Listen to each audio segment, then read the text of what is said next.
how to add images to a thread post. Hello everyone, welcome once again. In today's tutorial, you'll learn how you can add images to a thread post. Adding images to a thread post is very simple. Very simple. So just watch this video to the end so you wouldn't miss any important information. First of all, log in into your Threads account just like I have done here.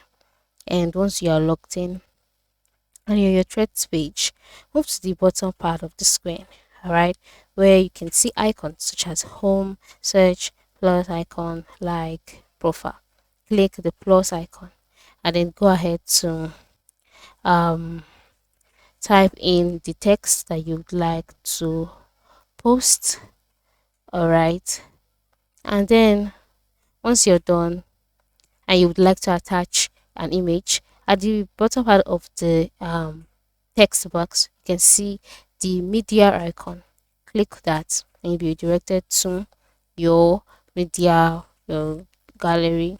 Then select the image you would like to add to your thread post.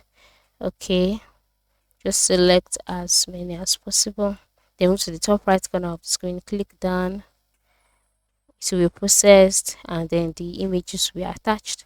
Then move to the bottom right corner and select post, and just like that your threads together with the images will be published and people would have access to it. So there you go. Thank you for watching and have a wonderful day.